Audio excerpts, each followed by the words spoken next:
Halo, apa kabar Indonesia? Kabar terbaru Indonesia Live. Kami hadir untuk menyajikan kabar-kabar terbaru untuk Anda yang ada di seputar tanah air Indonesia.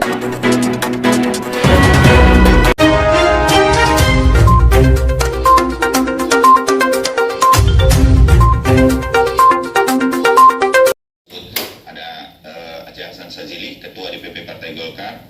Kemudian ada Andreas Hugo Pereira, politisi senior PD Perjuangan dan analis komunikasi politik dari UIN Syarif Hidayatullah, Gun-Gun Herianto. Saya sebagai orang awam, pemirsa pagi hari ini, melihat semua pergerakan menjelang 2024 ini kan makin menarik ya. Kemarin Pak Prabowo ketemu Pak Surya Paloh, Projo bikin pertemuan, Pak Jokowi hadir sedemikian rupa. Projo juga diundang kemarin sama Kang Aceh dan kawan-kawan PAN dan juga P3 bersama Golkar. Apa yang sedang terjadi, Kang Gun? Ini kita akan melihat pemilu 2024, petanya itu akan seperti apa? Sebutlah, koreksi saya Kang Gun, saya bukan analis politik nih begitu. PD Perjuangan kan bisa sendiri, tapi kita duga masih akan mesra dengan Gerindra begitu. Kalau Golkar, P3, PAN jadi satu kelompok, ada kelompok lainkah? Atau ada kelompok lain juga yang nanti atau partai politik lain yang akan bergabung di KIB ini? Dan itu sudah dikatakan Pak Erlangga dan Pak Zulhas dan juga Pak Munoarfa terbuka untuk siapapun bergabung, kan begitu. Apa yang akan terjadi peta-peta ini menjelang 2024, Kang Gun? Oke, menurut saya dari pola acak itu akan mengarah ke pola konsolidatif, Mas Bayu, ya, dan dalam proses konsolidasi jelang 2024, saya menduga dengan data, dengan konteks dinamika situasi hari ini, itu mengarah ke 3 poros ya. Tapi sebelum saya membahas poros, menurut saya kita penting membaca faktor determinannya. Saya melihat ada 3 faktor yang akan turut mewujudkan poros-poros itu. Pertama adalah siapa figur yang akan diusung. Karena itu persoalan terhubung dengan skema masing-masing partai, kepentingan masing-masing partai, dan itu tentu apakah terakomodir atau tidak dalam sosok figur yang didorong oleh masing-masing. Itu tidak mudah. Kemudian faktor yang kedua adalah konstelasi internal dan eksternal partai politik yang sifatnya aksi reaksi. Seperti misalnya apa yang dinamika yang terjadi di PD Perjuangan, dinamika yang terjadi misalnya di PKS, dinamika yang terjadi di Partai Nasdem dan juga partai-partai yang tentu punya kursi di DPR RI. Nah, reaksi-reaksi ini hubungannya tentu dengan komunikasi politik yang dibangun dan negosiasi politik di ruang terbuka maupun ruang tertutup ya, yang kemudian tidak bisa diakses oleh publik. Kemudian yang ketiga adalah hubungannya dengan public acceptance, bagaimana misalnya dinamika penerimaan publik ya atas individu-individu maupun partai politik jelang pemilu. Nah, ini yang kemudian menurut saya pada akhirnya pola acak itu akan konsolidatif dan melihat peta yang ada sekarang, ada yang berposisi memang sebagai game player seperti misalnya Pak Anies, Pak Ganjar gitu, Pak Ridwan Kamil yang memang tidak punya partai dan bersifat interdependen, bergantung ya pada keputusan partai politik yang punya kursi di DPR RI. Kemudian yang kedua yang disebut dengan kingmaker ya, bagaimanapun ketua-ketua umum parpol itu dia punya tiket yang akan diberikan kepada siapa, tapi apakah maju sendiri atau misalnya dia bermain di belakang layar untuk mengendorse ya, untuk mendorong, memberi dukungan kepada figur yang muncul. Nah, ini akan juga menurut saya dimainkan oleh Pak Erlangga, akan dimainkan oleh misalnya Pak Zul, Pak Suharto Manoarfa, kemudian juga Pak Surya Dharma, termasuk juga menurut saya elit lain di luar parpol yang seringkali tidak terlihat tetapi turut menentukan, misalnya kuasa ekonomi, karena bicara soal biaya masuk gelanggang pertarungan, dan itu biasanya terjangkau dalam diskusi-diskusi publik gitu ya. Nah, kemudian yang ketiga itu game changer, pengubah permainan. Menurut saya pengubah permainan untuk pemilu 2024 agak mirip konstelasinya dengan 2014. Siapa? Ya tentu sosok Ibu Megawati Soekarno Putri itu akan menjadi game changer. Kenapa? Karena apa yang diputuskan Ibu Mega yang biasanya injury time itu akan mempengaruhi konstelasi ya. Contoh misalnya apakah jadi mengusung Puan Maharani atau jadi mengusung Ganjar Pranowo. Kalau Mas Bayu kalau jadi mengusung Puan Maharani mungkin politik landai, predictable ya porosnya. Tetapi kalau jadi mengusung Ganjar Pranowo itu menurut saya circle dari partai-partai yang sudah mulai konsolidatif itu akan mungkin berubah. Ya akan berubah begitu Mas Bayu. Ya. Nah, kalau soal poros Mas Bayu, saya menduga dari data yang ada sekarang, poros pertama itu saya setuju dengan Mas Bayu tadi, PD Perjuangan dengan 128 kursi tentu dia bisa maju sendiri, tetapi melihat tingkat elektabilitas Mbak Puan Maharani, saya yakin bagaimanapun komunikasi intens akan dilakukan dengan Gerindra dengan 78 kursi ya, berarti kan 206 kursi ini udah jadi satu paket opol sebenarnya. Nah, poros kedua ini yang dinamikanya menurut saya akan dikendalikan oleh Pak Aceh dan kawan-kawan di Partai di KIB. KIB. Golkar, P3 dan PAN itu udah 23,67%, berarti kurang lebih 148 kursi. Ini udah bisa menentukan pasangan paket, tetapi juga sangat mungkin swing. Ya, maksud saya dia bisa mengayun ke poros 1 maupun ke poros 2 nanti tergantung pada figur capres. Nah, yang ketiga itu menurut saya adalah poros yang kemungkinan diinisiasi oleh Partai Nasdem. Tanggal 15 sampai 17 Juni ini akan rakernas, dia akan deklarasi 1 sampai 3 nama yang kemudian potensial untuk diusung. Nah, apakah kemudian nama itu ditangkap oleh Partai Keadilan Sejahtera yang punya 50 kursi dengan Nasdem 59 kursi belum bisa menjadi satu paket pasangan, karena kalau tanpa ada Demokrat di situ gitu ya, itu agak sulit untuk satu poros. Tapi kalau Demokrat masuk udah 163 kursi, itu sangat mungkin kemudian menjadi poros ketiga begitu Mas. Oh, menarik. Ya itu, saya jadi langsung ngerti nih kenapa Kang Gun bilang ini langkah cantik. Selain mengusung nanti dengan kekuatan 3 suara begitu, yang tadi kita lihat sudah ada 23,67%, tapi swingnya ini akan sangat mempengaruhi ya. Pinter Bang Aceh sama teman-teman. Tapi saya dapat kabar bahwa ternyata PDIP hadir lewat Bang Andreas Hugo Pereira. Bang Andreas, selamat pagi. Selamat pagi. Bang Andreas, terima kasih sudah hadir menggantikan Bang Masinton Pasaribu nih. Tumben nih Bang Masinton sulit dihubungi, tapi Bang Andreas hadir, terima kasih. Kebetulan lagi baru dia siap-siap. Terima kasih pokoknya. Aduh, ya udah bener nih, warnanya udah bener ya, merah, ada kuning, analis. Tapi saya nggak mewakili PAN sebenarnya kalau ada biru-biru. Mohon maaf. Saya tetap di Kompas TV. Oke. Ada buktinya juga. Iyalah ya, begitu ya. Mewakili apa yang terjadi hari Sabtu kemarin. Bang Andre, ini mengkhawatirkan nggak bagi PD Perjuangan apa yang dilakukan oleh Golkar, PDIP, P3 dan juga PAN begitu, Bang Aceh dan kawan-kawan. Bang Andre. Saya tadi mengikuti sedikit tadi apa yang disampaikan oleh Bung Gun, dan udah lama juga nggak ketemu. Tapi poin saya pertama apa yang tadi disampaikan oleh Bung Gun, memang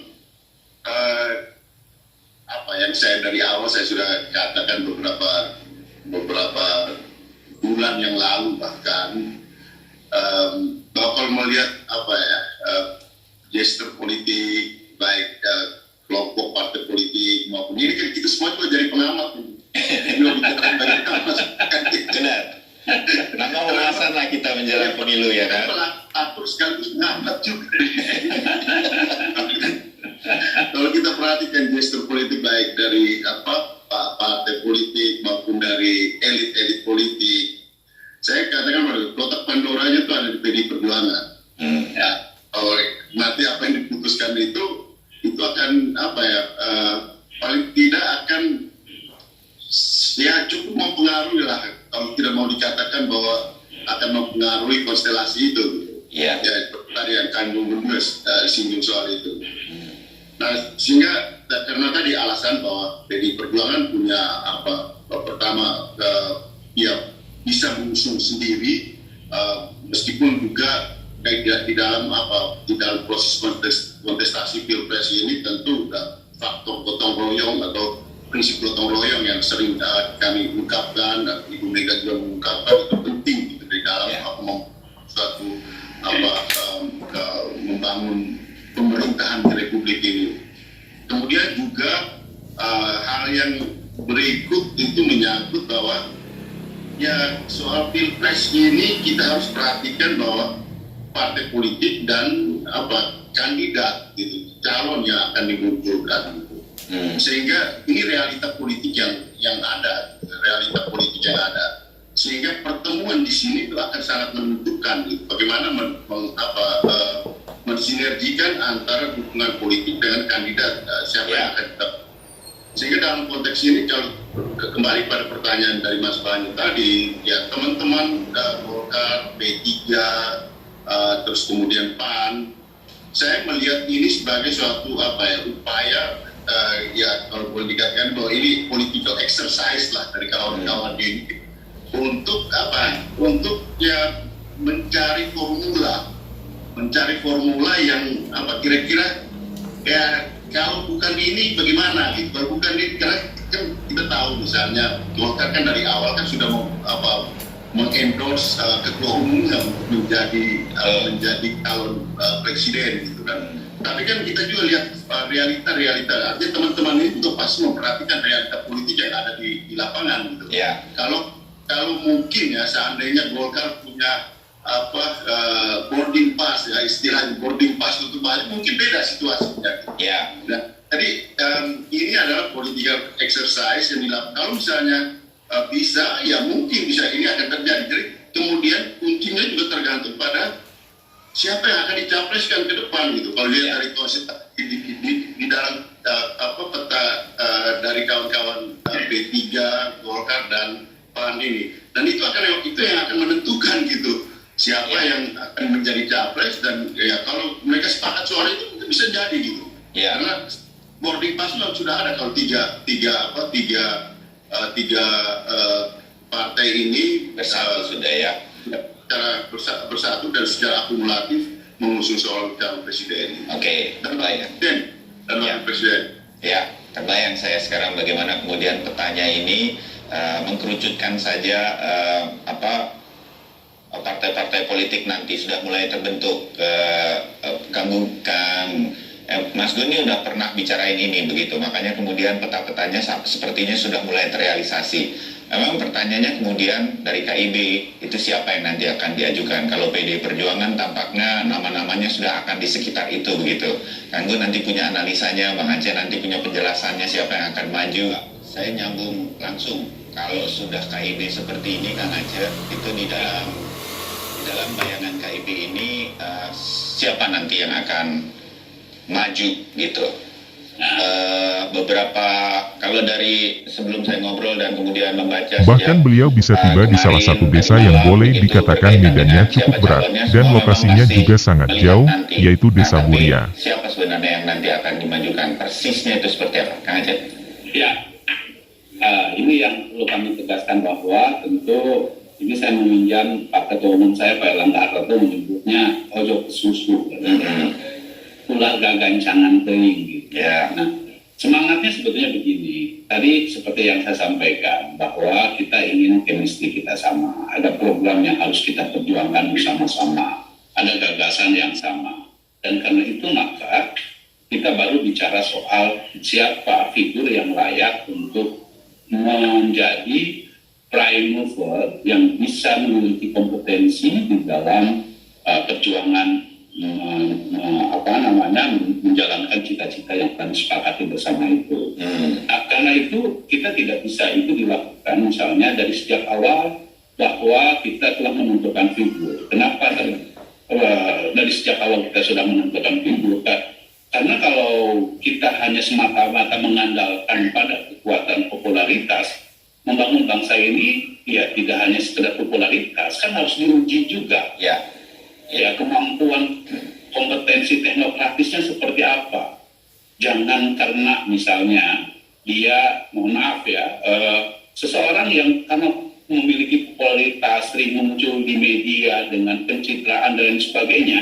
Lalu kemudian kita dorong menjadi figur capres, padahal substansi dari pemilihan presiden itu adalah orang yang memang memiliki kompetensi dan kemampuan teknokratis di dalam membangun bangsa ini. Apalagi situasi yang sekarang kita hadapi tidaklah mudah, yaitu situasi di mana memang kita pasca pandemi ini kan membutuhkan orang yang mampu melakukan pemulihan ekonomi, menyelesaikan masalah kemiskinan ekstrim.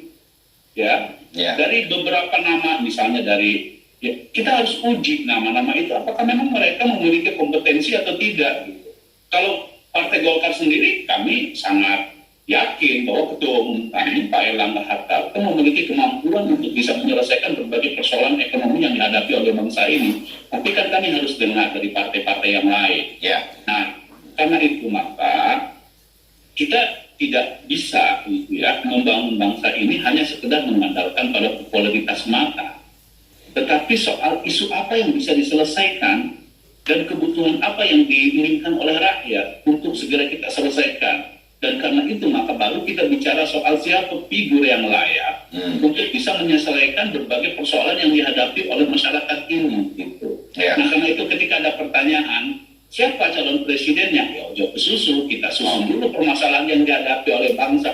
Apa masalah ekonomi, apa tantangan global kita, apa tantangan geopolitik kita, apa tantangan yang dihadapi dalam konteks sosial budaya kita, apa tantangan pertahanan keamanan yang dihadapi oleh bangsa ini. Nah, itu semua gitu ya harus diletakkan di dalam satu meja dalam konteks koalisi ini. Nggak bisa, misalnya kita tiba-tiba langsung... Terima kasih sudah simak cuplikan video ini dari Kota Ambon, Maluku. Saya Muhammad Steve Ramadan Leinena melaporkan. Sampai jumpa di info-info berita terbaru lainnya. Yang sudah pasti menjadi tiket di dalam Pilpres, kita sekarang ini PR pertama soal kekhawatiran tidak bisa mencalonkan diri sudah terjawab bahwa kita sudah punya tiket. Ini yang membuat kita tenang. Lalu setelah itu baru kita bicara soal apa yang mau kita perjuangkan. Karena kan masing-masing partai ini kan, mohon maaf ya, saya harus katakan, masing-masing partai ini kan secara ideologi kan beda, ya kan? Pertama Golkar jelas partai nasionalis yang memiliki ideologi karya-karya. P3 jelas adalah partai yang berbasis masyarakat muslim, PAN yang berbasis pada masyarakat muslim perkotaan. Masing-masing kan memiliki ideologi yang berbeda. Nah kita samakan dulu persepsi kita. Masing-masing partai ini juga punya pengalaman. Banyak tokoh-tokohnya yang pernah duduk di pemerintahan. Pengalaman-pengalaman ini kan harus di-share secara bersama-sama. Duduk di dalam satu meja. Bagaimana solusinya? Target kita seperti apa untuk menyelesaikan masalah kemiskinan ekstrim, masalah ketahanan energi, masalah perubahan iklim, dan lain-lain. Nah, karena itu dari situ baru kita bicara soal siapa figur yang memang layak untuk menjadi solutif, menyelesaikan berbagai masalah yang dihadapi oleh bangsa ini dari masalah-masalah yang telah kita bahas secara bersama itu. Kalau politik kita saat ini misalnya tiba-tiba tidak didasarkan pada sesuatu yang programatis, saya khawatir kita jadi berpikir instan, lalu mencari isu-isu yang mudah untuk memecah belah masyarakat. Akhirnya apa yang terjadi? Politik identitas itulah yang dijadikan sebagai instrumen yang paling mudah untuk menaikkan elektabilitas, untuk meraih dukungan dan lain-lain. Itulah saya kira Mas Gun bisa melihat bahwa populisme yang terjadi itu kan diakibatkan karena memang kita sebagai politisi kerap kali mudah untuk menjadikan isu-isu yang sifatnya populis untuk kepentingan elektoral. Ini yang saya kira harus kita hindari. Dimengerti Kang Aceh. Mas Gun, ini kalau ngobrolnya sama senior-senior kayak Kang Aceh, Bang Andreas gini tuh emang begitu ya kan? Jelas kita begitu, tapi saya sih kemudian menyederhanakannya, masih melihat situasi lah begitu, seperti Kang Gun tadi katakan gitu. Saya mau lebih spesifik menurut Mas Gun nih, nanti KIB ini akan calonkan siapa? Kalau kita melihat kan Golkar paling besar nih suaranya begitu, tabungan suaranya dari pemilu yang lalu 12,31 dibanding PAN dan P3. Apakah sudah pasti Pak Erlangga Hartarto itu akan jadi nama yang dicalonkan. Kan bisa saja capresnya, cawapresnya bisa saja dari luar KIB gitu, atau kader dari partai yang lain. Atau minimal Erlangga Hartarto, ketum Partai Golkar ini akan jadi cawapres, didampingi siapa yang bahasa saya populis di survei dan lain-lain. Apakah akan seperti itu? Menurut Kang Gun tuh akan terjadi seperti apa nih KIB? Menurut saya KIB akan memainkan strategi memperluas ruang jelajah komunikasi politik ya ke kekuatan. Makanya tadi Benar lagi tuh Kang Aceh udah mengangguk jelas kayaknya. Kan inklusif kan gitu. Ya. karena apa Mas Bayu? Menurut saya ini bicara soal konstelasi ya yang kalau ego sektoral masing-masing partai dominan, misalnya dengan menyebut nama dari awal itu koalisi bisa pecah. Ya. Dan itu bisa memulai. Makanya kemudian itu pasti akan ada strategi bertahap. Ya, tahap pertama adalah mengonsolidasikan kekuatan tiga partai ini. Kemudian tahap yang kedua adalah memperkuat lajah komunikasi politik keluar yang sudah berfungsi. Sebut aja misalnya pasti akan membangun komunikasi dengan PKS, dengan Demokrat, begitu ya, dan lain-lain. Termasuk juga tidak menutup kemungkinan potensi-potensi figur yang sekarang digadang-gadang akan diusung oleh partai lain, gitu ya. Sebut aja misalnya sejumlah nama seperti Pak Ganjar kan juga posisinya belum jelas di mana, ya kan? Betul. Apakah kemudian diusung oleh partainya Bang Andreas atau tidak, ya kan? Ya. Kan itu juga akan jadi faktor yang menentukan.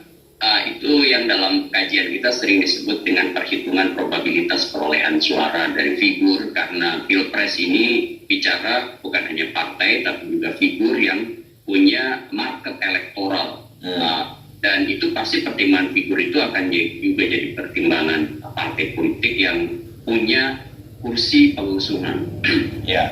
Nah, selain itu menurut saya tahap yang ketiga baru kemudian tahap mendeklar ya, itu saya setuju dengan Bang Andreas dan tadi juga sudah saya sebut salah satu yang turut menentukan fase deklarasi capresnya KIB menurut saya adalah keputusan yang akan diambil oleh Ibu Megawati Soekarno Putri.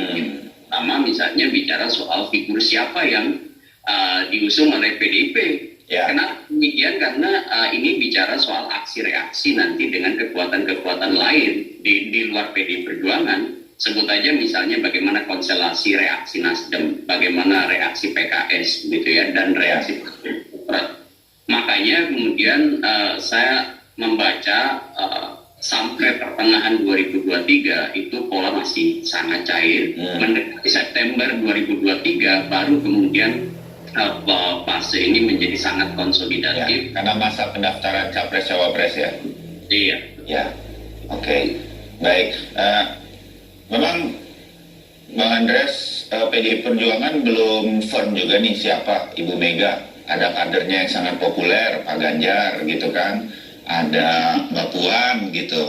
Apa orang kan bilang begini nih, semua partai nunggu nih.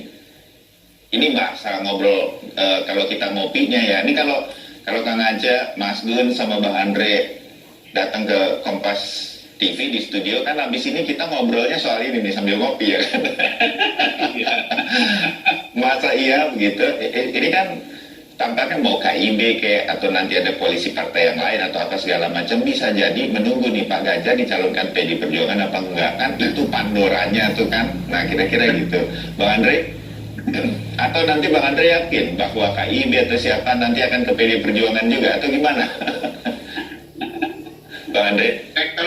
Kalau saya lihat tadi yang saya katakan di awal gitu ya, ada dua kata kunci yang saya sampaikan tadi, yaitu soal Pandora, kotak Pandora tadi, dan political exercise. Iya.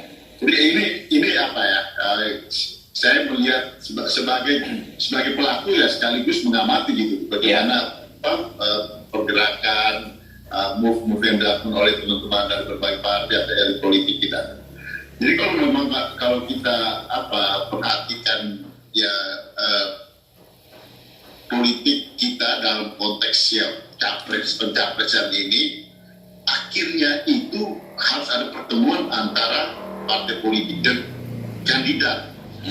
Dan pada titik ini, ya saya kira semua ini juga siapa yang dicalonkan, siapa yang diusung itu, dukung itu memenangkan pilpres itu. Tidak ada partai yang mau mengusung kalah. Nah, oleh karena itu tadi juga disinggung oleh Kang Gunggun, rejim elektoral ini harus menjadi perhitungan kita gitu. Oke, kita punya boarding pass untuk masuk di dalam kontestasi ini cukup gitu kan. Ya. Tapi ya boarding pass ini juga, ya ini semua berlaku di semua partai.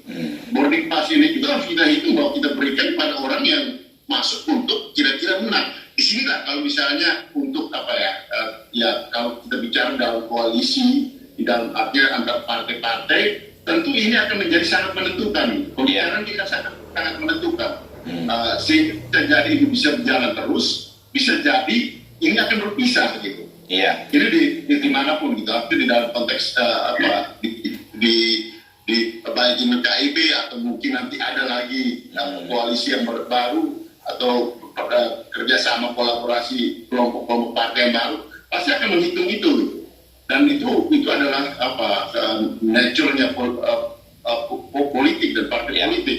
Ketika partisipasi ini diberikan, tentu dihitung bahwa ini akan memenangkan, sehingga kita akan muncul sebagai pemenang di dalam pilpres nanti. Gitu. Kalau analoginya saya pindahkan ke balap mobil Formula 1, mobilnya udah hebat, kenceng, tapi drivernya siapa itu juga akan menentukan. Kira-kira gitu ya, Bang Andreas ya? Saya kira mobil itu bisa nabrak atau bisa tidak tergantung. Iya. Sampai ke finish dengan mulus itu tergantung pada drivernya itu gitu.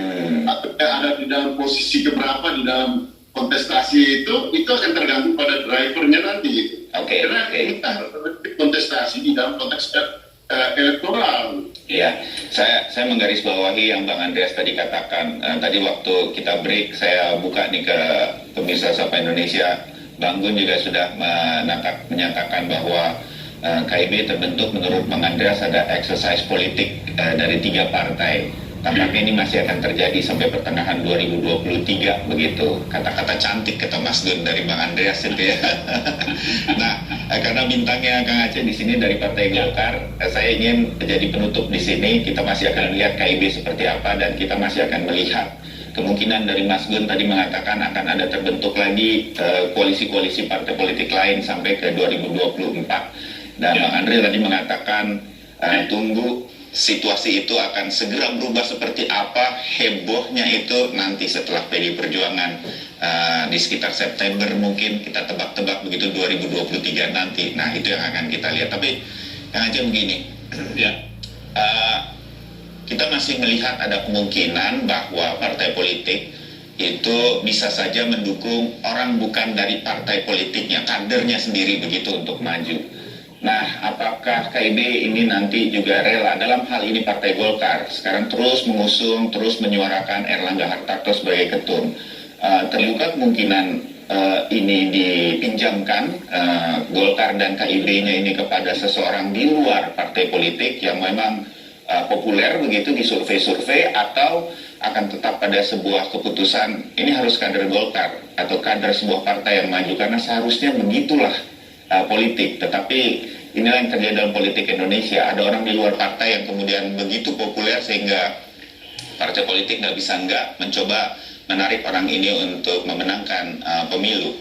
Kang Aceh, KIB akan seperti apa? Golkar akan seperti apa? Silakan. Tadi ada analogi yang menarik ya tentu tentang seperti pembalap balapan formula. Iya. Tentu yang harus kita sepakati dulu adalah rute, kemudian cara bagaimana kita menarik rem, menarik gas gitu ya, dan lain sebagainya. Itu kan harus didiskusikan dulu oleh kita.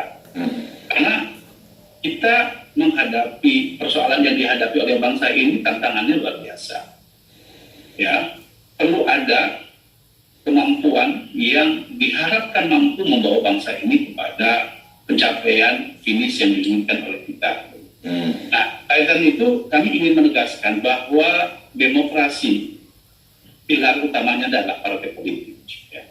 Kita ini harus belajar bagaimana menempatkan demokrasi pada proporsinya. Ya. Kalau kepemimpinan bangsa ini ya tergantung dari sejauh mana partai politik mampu melakukan proses rekrutmen kepemimpinan nasional yang betul-betul kompeten. Nah, kami tentu tidak ingin bahwa partai ini hanya menjadi tiket saja. Kami ingin bahwa partai ini juga menjadi kawah canda di muka bagi proses kepemimpinan kita ke depan. Karena bagaimanapun kita harus akui bahwa demokrasi kita ini kan sebetulnya yang sesungguhnya baru dilaksanakan pasca reformasi ini setelah 30. Nah, karena itu penting sekali kami ingin menegaskan di dalam konteks KIP ini, sebagaimana misalnya pidatonya Pak Zulkifli Hasan, juga sama pidatonya Pak Erlangga Hartarto, bahwa kita konsolidasi dulu partai, kita tentukan arah kita mau kemana, dan kalau bangsa ini memang membutuhkan ya kader-kader partai, ya saatnya kader-kader partai ini kita kedepankan sebagai pemimpin bangsa. Kalau tidak, nanti orang akhirnya berpikir shortcut, gak usah berpartai politik, ya gak usah berpolitik untuk menjadi pemimpin. Nah, ini kan juga bisa merusak tatanan demokrasi kita, begitu. Ya. Padahal kita saat ini ya membangun komunikasi dengan masyarakat, menjaring aspirasi rakyat dan lain-lain. Ya, ini adalah proses political exercise yang kita coba terapkan dalam konteks KIB agar ya demokrasi harus diletakkan kepada proporsinya. Agar seperti halnya di negara-negara yang demokrasinya telah ajak, bahwa kepemimpinan itu ya sebaiknya memang berasal dari tubuh internal partai politik tersebut. Gitu.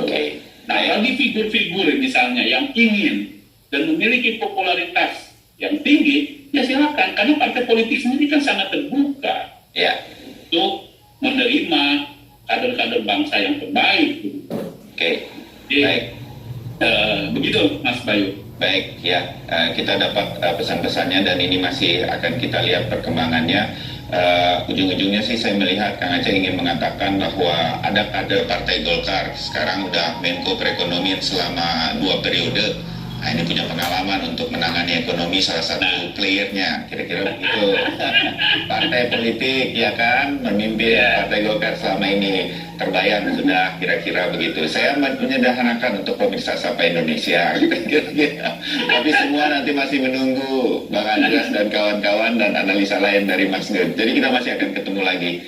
Terima kasih untuk wawasannya dan selamat untuk KIB-nya. Pasti akan meramaikan pemilu 2024. Anda Latu Maluku Ibu Lydia Pratiwi Murad Ismail dalam kunjungannya sekaligus silaturahmi dengan warga di Desa Lisabata. Kita simak perjalanan yang berpurnajah dan sangat Latu Maluku di Desa Ben dengan semangat yang tanpa omerasal. Ina Latu Maluku Ibu Lydia Pratiwi Murad